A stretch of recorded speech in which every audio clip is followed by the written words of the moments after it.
نحمده ونصلي على رسوله الكريم اما بعد فاعوذ بالله من الشيطان الرجيم بسم الله الرحمن الرحيم رب اشرح لي صدري ويسر لي امري واحلل عقدة من لساني يفقهوا قولي۔ ترجمہ، قل کہہ دیجئے، کیا تحاجوننا تم جھگڑتے ہو ہم سے، فی اللہ اللہ کے بارے میں، و حالانکہ، ہوا وہ، ربنا رب ہے ہمارا، و ربکم اور رب تمہارا، ولنا اور ہمارے لیے، اعمالنا اعمال ہمارے، ولکم اور تمہارے لیے، اعمالکم اعمال تمہارے، ونحن اور ہم، لہو اس کے لیے، مخلصون مخلص ہیں، خالص ہیں، ام یا تقولون تم کہتے ہو، ان بے شک، ابراہیم ابراہیم علیہ السلام، و اسماعیل اور اسماعیل علیہ السلام، و اسحاق اور اسحاق علیہ السلام، و یعقوب اور یعقوب علیہ السلام، والاسباط اور اولاد یعقوب علیہ السلام،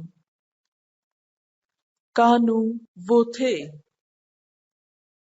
ہودن یہودی، او یا نصارا عیسائی، قل کہہ دیجئے، اانتم کیا تم، اعلم زیادہ جانتے ہو، ام اللہ یا اللہ تعالی، ومن اور کون، اظلم زیادہ بڑا ظالم ہے، ممن اس سے جو، کتم چھپائے، شہادتن گواہی کو، عندہ اس کے پاس ہے، من اللہ اللہ کی طرف سے، وما اللہ اور نہیں ہے اللہ،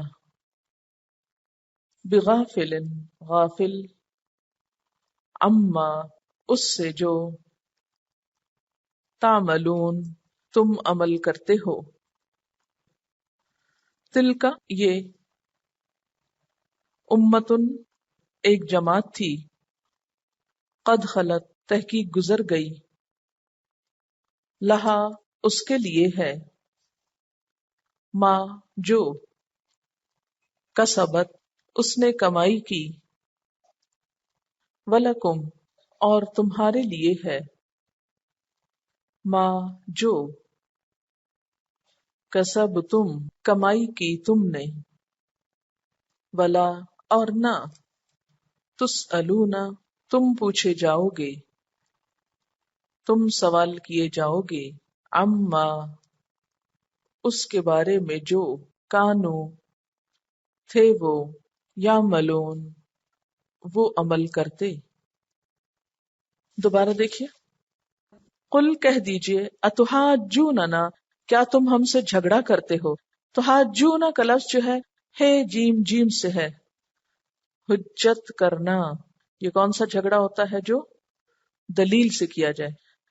فی اللہ اللہ کے بارے میں، وہوا حالانکہ وہ، ربنا ہمارا رب ہے، وربکم اور تمہارا رب ہے، ولنا اور ہمارے لیے، اعمالنا ہمارے اعمال ہیں، ولکم اور تمہارے لیے، اعمالکم تمہارے اعمال ہیں، ونحن اور ہم، لہو اس کے لیے، مخلصون خالص ہیں۔ مخلص، خے لام صاد خلصا، خالص ہونا۔ حنفاء اور مخلصون کا فرق کیا ہے؟ حنفاء تو ہوتا ہے یکسو، یعنی بالکل ڈائریکٹ اپنے ٹارگٹ کی طرف جانے والا، ادھر ادھر دیکھے بغیر۔ اور مخلصون ہوتا ہے اپنے آپ کو خالص کر لینا. خالص وہ چیز ہوتی ہے جس میں آمیزش ہو مگر صاف کر لی جائے، یعنی پہلے ملاوٹ ہو پھر اس کو الگ کر لیا جائے. خلصو کا مطلب ہوتا ہے دوسروں سے الگ ہو جانا. تو مخلص جو اپنی نیت کو، اپنے کاموں کو پیورلی اللہ کی مرضی کے مطابق بنا لے. اسی لیے کہا جاتا ہے کہ علم کے سمندر سے عمل کا ایک قطرہ بہتر ہے. علم کا سمندر ہو کسی کے پاس تو اس میں سب سے اچھا کیا ہے؟ ایک قطرہ جس پہ عمل ہو جائے. اور عمل کے سمندر سے اخلاص کا ایک قطرہ بہتر ہے. اور اخلاص کے سمندر میں سے قبولیت کا ایک قطرہ بہتر ہے. تو اصل چیز کیا ہے؟ قبولیت. اور قبولیت کے لیے شرط کیا ہے؟ اخلاص. اور اخلاص کے لیے کیا ضروری ہے؟ عمل. اور عمل کے لیے کیا ضروری ہے؟ علم. تو پہلی سیڑھی پہ قدم رکھ کے کبھی نہ سوچے کہ ہم چھت پہ چڑھ گئے. ابھی ہم سب کس پہ کھڑے ہیں؟ پہلی سیڑھی پہ، علم حاصل کر رہے ہیں. اگر اس میں سے روز ایک قطرہ بھی ہم کو عمل نصیب ہوتا گیا تو انشاءاللہ اس کا ایک ڈھیر ہو جائے گا. لیکن اس عمل میں پھر ہر طرح کا ملا جلا ہوگا، کہیں نیت اچھی ہوگی کہیں نہیں اچھی ہوگی. آج ہی میں صبح ایک حدیث پڑھ رہی تھی تو میں ہل گئی کہ قیامت کے دن کہا جائے گا آئیں وہ لوگ جنہوں نے اللہ کے سوا کسی اور کے لیے بھی جو کچھ کیا وہ اپنے عمل لے کر انہی کے پاس چلے جائیں کہ وہاں سے اجر پا سکیں، کیونکہ ان کا اجر اللہ کے پاس کوئی نہیں. یعنی جو کام ہم اللہ کے لیے نہیں کرتے، اوروں کو دکھانے کے لیے کرتے ہیں، تو قیامت کے دن کیا اعلان ہوگا؟ یہ اپنا عمل لے جاؤ اور جن کے لیے کیا تھا وہاں سے اجر لے لو جا کے. تو اس لیے اخلاص والا عمل جو ہے وہ بہت ضروری ہے. ام تقولون، یا تم کہتے ہو، انا بے شک ابراہیم علیہ السلام و اسماعیل و اسحاق و یعقوب والاسباط، کہ ابراہیم، اسماعیل، اسحاق، یعقوب اور اولاد یعقوب علیہ السلام، کانو وہ سب تھے، ہودن یہودی او نصارا یا عیسائی. قل کہہ دیجئے، اانتم کیا تم، عالم زیادہ جانتے ہو. عالم کا کیا مطلب ہے؟ زیادہ جانتی. کس کے وزن پر ہے؟ افعال کے وزن پر. ام اللہ یا اللہ. ومن ازلم اور کون بڑا ظالم ہے، ممن اس سے جو کتما چھپائے، شہادتن ایک گواہی کو، اندہ جو اس کے پاس ہے، من اللہ اللہ سے. وم اللہ اور نہیں ہے اللہ بغافل غافل، اما اس سے جو تعملون تم عمل کرتے ہو. تلکا یہ امتن ایک جماعت تھی، قد تحقیق خلط گزر چکی، لہا اس کے لیے ہے، ما کسبت جو اس نے کمائی کی. کسبت کاف سین بے، وہ کمائی جو انسان اپنے ہاتھ سے کرتا ہے، محنت کے بعد حاصل ہونے والی کمائی. وَلَكُمْ اور تمہارے لیے، ما کسبتم جو تم نے کمائی کی، جو تم نے کام کیا. وَلَا تُسْأَلُونَ اور نہ تم پوچھے جاؤ گے، عَمَّا اس چیز کے بارے میں، کانو جو تھے وہ، یعملون وہ عمل کرتے. تفسیر. قل اتحاجوننا فی اللہ،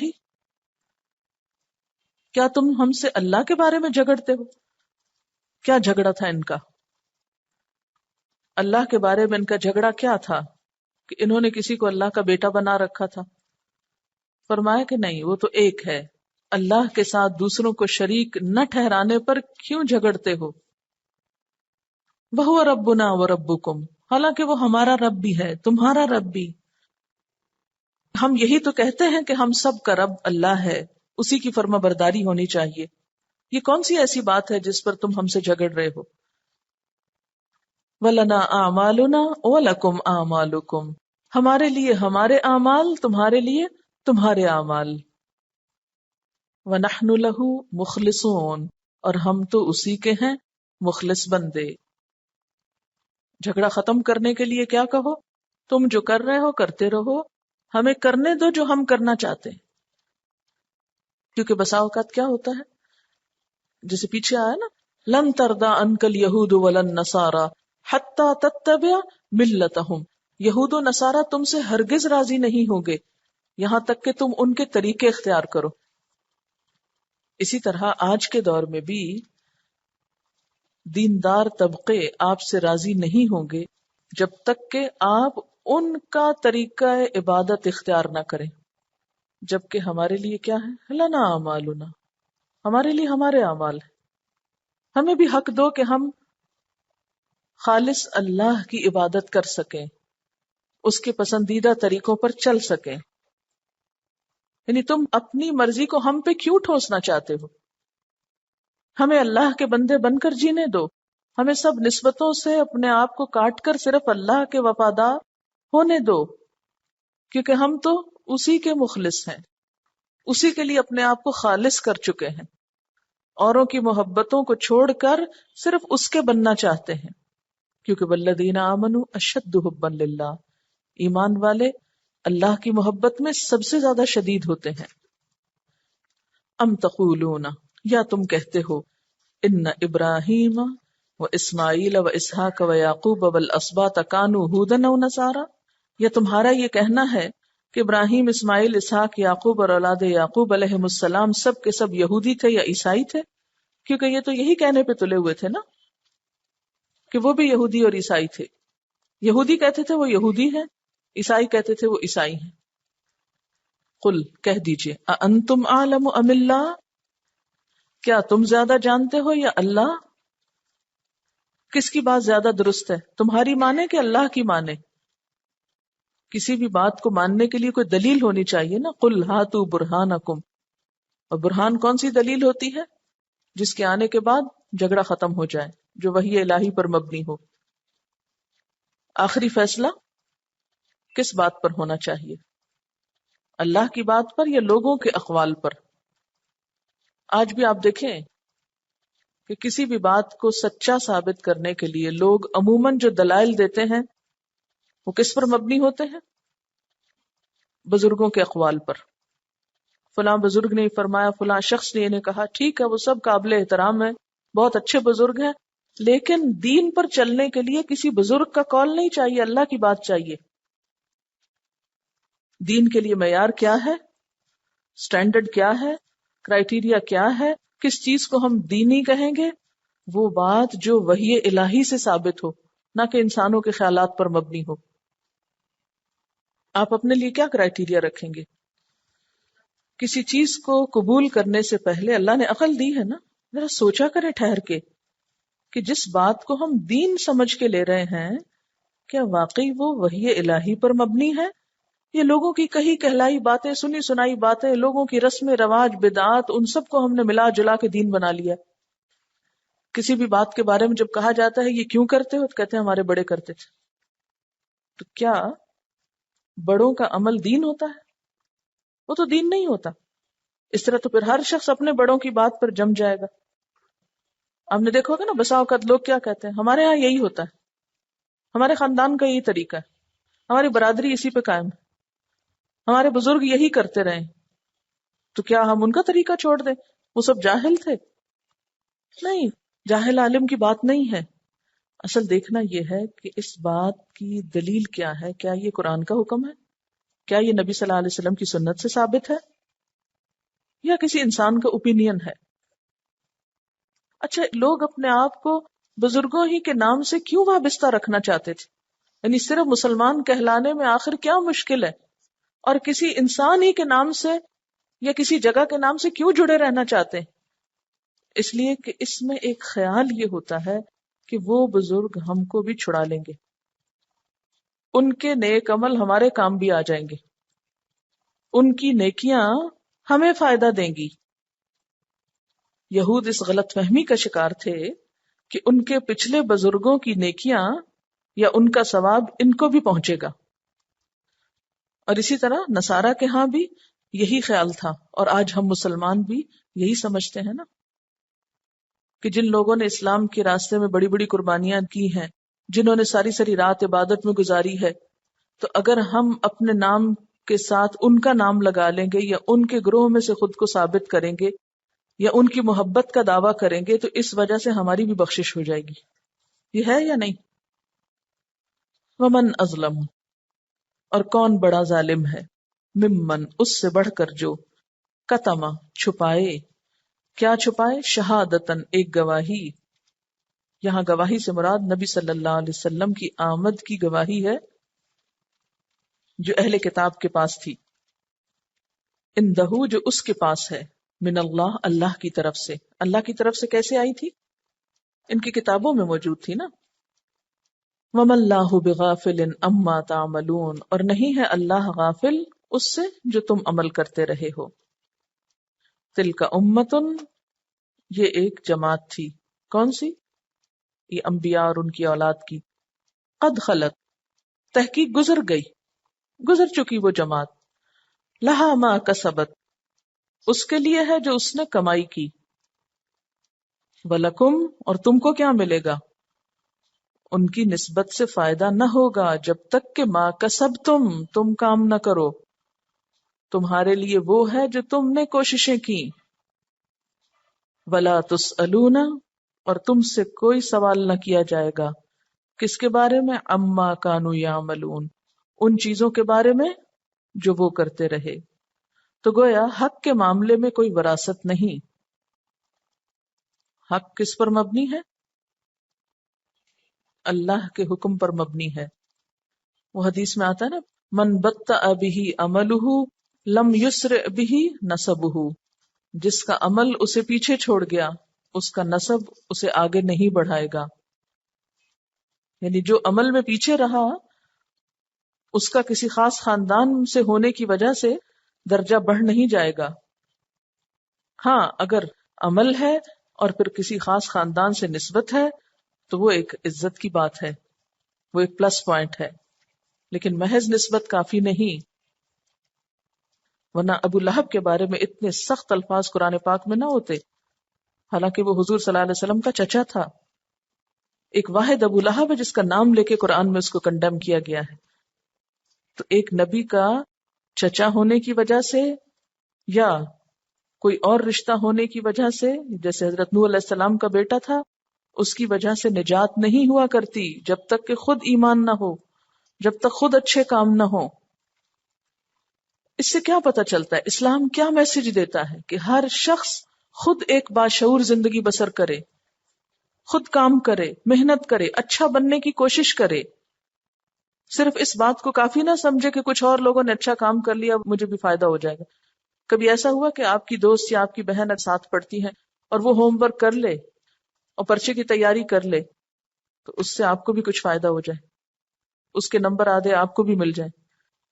لیکن جہاں نمبروں کی بات آئی، پوزیشن کی بات آئی، انعام کی بات آئی تو ہر ایک اپنے حق کے لیے تیار ہے، کوئی کسی کو کچھ دینے کو تیار نہیں.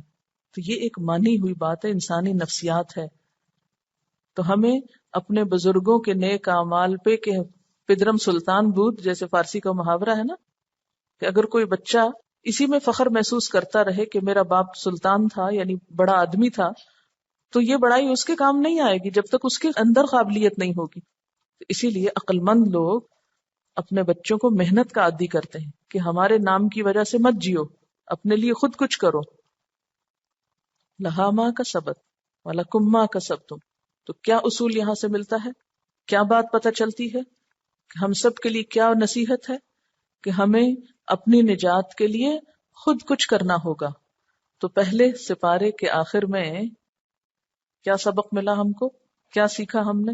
شروع میں تو متقی کی بات تھی نا، اہدنا الصراط المستقیم. تو ہدایت کا تعلق کس سے ہے؟ خود اپنے کیے سے. کسی ایک خاص گروہ سے ہونا ہی ہدایت یافتہ ہونا نہیں ہے. کہیں اس خوش فہمی میں نہ رہنا کہ ماں باپ نیک انسان ہیں یا ہم بڑے نیک خاندان سے ہیں، اولیاء اللہ تھے ہمارے خاندان میں تو ہم ان کے بچے ہیں اس لیے ہماری بھی نجات ہو جائے گی. پہلے تاکیدی حکم ہے لا تموتن، ہرگز نہ مرنا، شد کے ساتھ ہے نون، بالکل موت نہ آئے ورنہ کام خراب ہو جائے گا. الا وانتم مسلمون، تمہیں مسلمان بن کر جینا ہے، اسلام ہی پر موت آئے، کیونکہ ان الدین عند اللہ الاسلام، بلا من اسلم وجہہ للہ وہو محسن. اور کامیاب لوگ کیا کہتے ہیں؟ اللہ والے کیا کہتے ہیں؟ نحن لہو مسلمون، سرنڈر کر دیتے ہیں. کیسے؟ جیسے ابراہیم علیہ السلام نے کہا تھا اذ قال لہ ربہ اسلم قال اسلمت لرب العالمین. ابراہیم علیہ السلام کو بھی یہی حکم ہوا تھا، کیا؟ اسلم، جیسے ہمیں حکم ہوا لا تموتن الا وانتم مسلمون، تو کامیاب لوگ کیا کہتے ہیں؟ اللہ کے فرما بردار لوگ کیا کہتے ہیں؟ نحن لہ مسلمون۔ یہ کیسے ہوتا ہے؟ جب عبادت ساری کی ساری، بندگی ساری کی ساری کس کے لیے ہو جائے؟ اللہ کے لیے۔ نماز، روزہ، سجدہ، صدقہ خیرات، نظر نیاز، سب کچھ جو عبادت کے شعائر ہیں کس کے لیے؟ اللہ کے لیے۔ نحن لہ عابدون، اور کس طرح؟ پورے خلوص کے ساتھ، پوری سچائی کے ساتھ۔ وَنَحْنُ لَهُ مُخْلِصُونَ، اپنا آپ حوالے بھی اسی کے کر دیا، جھکے بھی اس کے آگے، اور سارے کا سارا خلوص بھی اسی کے لیے۔ ان تین صفات سے مل کر کیا بنتا ہے؟ صبغت اللہ، اللہ کا رنگ۔ یہ تین چیزیں ہوں، کامل سپردگی، اپنا دل، دماغ، خیالات، خواہشات، خوشی، غم، سب کا سب اللہ کی مرضی کے مطابق، ساری عبادات اس کے لیے، اور پوری وابستگی اور خلوص اس کے لیے، تب اللہ کا رنگ چڑھتا ہے، صبغت اللہ آتا ہے۔ اور پھر اس کے لیے کوشش چاہیے۔ یہ سب کام صرف کہنے سے نہیں ہوتے، اس کے لیے کیا ضروری ہے؟ کوشش۔ پہلے لوگوں نے کوشش کی، وہ ان کے کام آئے گی۔ لہا ما کسبت، اور ہمارے لیے کیا ہے؟ وَلَكُمْ ما کسبتم۔ تو یہ چیز کسبی ہے، اکتسابی ہے۔ اکتسابی کیا ہوتا ہے؟ کوشش، محنت سے حاصل کی ہوئی ہوتی، بزرگوں کے طفیل یا برکت سے نہیں آ جاتی۔ اس کے لیے کسب، کوشش سے کمائی کرنا ضروری ہے، تب دین کے تقاضے پورے ہوں گے۔ حضرت ابراہیم علیہ السلام کو اللہ نے چن لیا تھا نا، بلند درجہ دیا تھا۔ قرآن پاک کی 25 سورتوں میں آپ کا ذکر آتا ہے، 73 آیات ہیں حضرت ابراہیم علیہ السلام کے بارے میں۔ اللہ تعالیٰ نے ان کو اپنا دوست کہا، کس وجہ سے؟ کہ جب ان کو کہا کہ اسلم، قال اسلمت، کوئی دیر نہیں لگائی، کوئی ضد نہیں کی، کوئی مشکل نہیں، کوئی کمپلیکس نہیں، کوئی اندر کنفیوژن نہیں، کوئی الجھن نہیں، کوئی ہٹ دھرمی نہیں، کوئی ٹال مٹول نہیں، کوئی حجت بازی نہیں، کوئی ہیلے سازی نہیں، کوئی بہانے بازی نہیں۔ کتنے خوف لاحق ہوتے ہیں نا ہم کو اللہ کی اطاعت کرنے میں، اس چیز کا کیا ہوگا، اس کا کیا ہوگا، یہ کیسے ہوگا، وہ کیسے ہوگا۔ ابراہیم علیہ السلام کو آگ میں جاتے ہوئے خوف کیوں نہیں آیا تھا؟ آگ میں جا رہے تھے، کوئی خوف نہیں آیا۔ کیا پڑھا؟ حسبنا اللہ ونعم الوکیل، اور کود پڑے۔ تو اللہ تعالیٰ اپنے دوست کو پھر جلنے دیتا؟ اس نے دنیا میں دکھایا، وَلَقَدْ اسْتَفَيْنَاهُ فِي الدُّنْيَا، دنیا میں بتا دیا کہ اپنے دوستوں کے لیے میں آگ کو بھی باغ بنا دیتا ہوں۔ اور حضرت ابراہیم علیہ السلام کے بارے میں ایک قول آتا ہے، وہ کہتے ہیں کہ جتنا مزہ مجھے اس وقت آیا، جو خوشی مجھے اس وقت ملی، جو سکون اور ٹھنڈک مجھے اس وقت ملی جب میں آگ میں تھا، اس سے بڑھ کر آج تک مجھے سرور نہیں ملا دنیا میں۔ اس سے زیادہ بڑی خوشی کی جگہ کوئی نہیں تھی دنیا میں، ویسا مزہ کبھی نہیں آیا، کیونکہ اللہ تعالیٰ نے کیا کہا؟ قُلْنَا يَا نَارُ كُونِي بَرْدًا، تو ٹھنڈی جگہ بن جا، وَسَلَامٌ عَلَىٰ ابراہیم، ابراہیم پر سلامتی ہو۔ تو دنیا میں انسان حقیقت میں ایک آگ میں جل رہا ہے نا، لیکن جب وہ اس سے نکل کر، دنیا کے خوفوں سے نکل کر اپنا آپ اللہ کے حوالے کر دیتا ہے، سب کے خوف کو چھوڑ دیتا ہے، تو پھر اللہ تعالیٰ کا حکم آ جاتا ہے، سلامتی ہو اس شخص پر۔ پھر دنیا بھر کی مخالفتیں بھی ہو، اندر ایک ٹھنڈک ہوتی، اطمینان ہوتا ہے، خوشی ہوتی، بلکہ انسان کو ہنسی آ رہی ہوتی ہے دوسروں کی مخالفت پر اور دوسروں کی باتیں بنانے پر کہ یہ کیا کہہ رہے ہیں، ان کو کیا خبر میں کتنے امن میں ہوں۔ تو ہم میں کب یہ خو آئے گی؟ اسلمت لرب العالمین، خود کو میں نے پوری کائنات کے رب کے حوالے کر دیا، اس کو دے دیا، اور ہماری تو میں ہی ختم نہیں ہوتی۔ ہم چھوٹی چھوٹی چیزوں کی خاطر خود کو قربان کرتے رہتے ہیں، کبھی فیملی کی خاطر، کبھی لوگوں کی پسند کی خاطر، لیکن کیا اللہ رب العزت کی ذات اس قابل نہیں کہ اس کے خاطر خود کو قربان کیا جائے؟ انسان جب اپنے آپ کو اللہ کے حوالے کر دیتا ہے تو خود بخود اللہ تعالیٰ کی مدد آنے لگتی ہے پھر، کیونکہ فَسَيَكْفِيكَهُمُ اللَّهُ، بنانے دو لوگوں کو باتیں، اللہ تعالیٰ خود کافی ہو جائے گا، وہ دفاع کرے گا۔ یہاں پر حضرت ابراہیم علیہ السلام کی ایک اور صفت بیان کی گئی کہ وہ حنیفاً، یکسو تھے، ہر چیز ان کی نظر میں چھوٹی تھی، بس اللہ کی ذات بڑی تھی، بس اسی کی طرف مائل تھے، باقی سب چیزیں چھوٹی تھی۔ ہمارے سامنے جب اللہ کا حکم آتا ہے تو ہمیں بڑے بڑے خوف کھڑے ہو جاتے ہیں نا، اور اللہ کا حکم پیچھے دھندلا جاتا ہے، چھوٹا ہو جاتا ہے، اچھا کر لیں گے، پھر کریں گے۔ جو انسان بڑا ہوتا جاتا ہے تو پھر مرنے کا خوف ایک خود بخود آنے لگتا ہے نا، کہ اب دن تھوڑے ہیں، اب وقت تھوڑا ہے۔ اس وقت جو پہلی فکر ہوتی ہے وہ یہ کہ اچھا ہمارے پیچھے ہمارے بچوں کا کیا ہوگا، کیا خوف کھاتے ہیں، ان کی دنیا کا خوف کھاتے ہیں۔ اور یہ نہیں سوچتے کہ ان کے آگے کا کیا ہوگا. ہم کب روتے ہیں اپنے بچوں کے لیے؟ جب انہیں کھانے کو اچھا نہ ملے. مائیں کب اپنے بچوں کے لیے روتی؟ کبھی رشتے کے بارے میں، جب رشتہ ہو جائے تو پھر ان کے نصیبوں کے بارے میں. اکثر ماؤں کا غم کیا ہوتا ہے؟ کبھی آپ دیکھیں نا ماؤں کے دل کھول کے کہ اندر کون کون سے غم بھرے ہوئے ہیں. یہی، اور اسی چیز کو ماں کی محبت کا نام دیا جاتا ہے. یہ کیا محبت ہے کہ صرف چند دن کی دنیا کے غم کھا رہے ہیں آپ، کہ ان کے پاس کھانے کو نہیں، رہنے کو نہیں، آرام نہیں. وہ اگلے آرام کا بھی تو سوچے کبھی، وہاں جا کے کیا ہوگا ان کے ساتھ، کیا ملے گا ان کو. مرنے کے بعد تو سب کچھ یہیں چھٹ جاتا ہے نا، وہاں تو اعمال ہی دیکھے جائیں گے. اچھا ایک اور بات پوچھنا چاہوں گی، یہ جو صبغت اللہ کی بات ہوئی نا، اللہ کا رنگ، تو رنگ کیسے چڑھایا جاتا ہے؟ رنگ چڑھانے کے لیے کیا کرنا پڑتا ہے؟ ذرا سوچ امیجن کیجئے. کبھی رنگ ساز کے پاس کھڑے ہوئے؟ جس چیز کو رنگوانا ہو وہ ہمیں رنگ ساز کو دینی پڑتی ہے. پھر کیا ہوتا ہے؟ اگلا سٹیپ کیا ہوتا ہے؟ اگر پیچھے کوئی رنگ ایسا ہو جو اگلے رنگ کے چڑھنے میں رکاوٹ ہو تو اس کو پہلے رنگ کاٹ میں ڈالتا ہے اور اس کا وہ پچھلا رنگ نکالتا ہے. تو اس سے تکلیف ہوتی ہوگی نا اس کپڑے کو جب رنگ کاٹ اس پہ لگتا ہے. پھر اس کے بعد جو رنگ درکار ہو اس کی میچنگ دیکھی جاتی ہے. پھر پوری طرح اس میں ڈبو دیتا ہے، رنگ گھول کے اس میں پوری طرح اندر ڈپ کرتا ہے. پکا کرنے کے لیے اس کو کڑائی میں ڈال کے پکایا جاتا ہے، ابالا جاتا ہے، خوب تپش دی جاتی ہے. پھر نکال کے تھوڑا سا پہلے دیکھا جاتا ہے کہ صحیح رنگ چڑھا ہے، آزمایا جاتا ہے صحیح رنگ آیا کہ نہیں آیا. اور پھر اگر وہ میچنگ صحیح نہ ہو دوبارہ ڈبکی لگائی جاتی ہے، پھر اس کو پکا کیا جاتا ہے. اور اگر رنگ ساز رنگ خراب کر دے تو کیا کیا جاتا ہے؟ وہ پھر پہنا نہیں جاتا. اگر اس کے اوپر مختلف داغ دھبے لگ جائیں تو بھی بیکار ہو جاتا ہے. اگر ہم چاہتے ہیں کہ ہم پر اللہ کا رنگ چڑھے تو ہمیں اس کے لیے پہلا کام کیا کرنا ہوگا؟ اسلمت لرب العالمین، اپنا آپ اللہ کے حوالے کرنا ہوگا. اور کیا کرنا ہوگا؟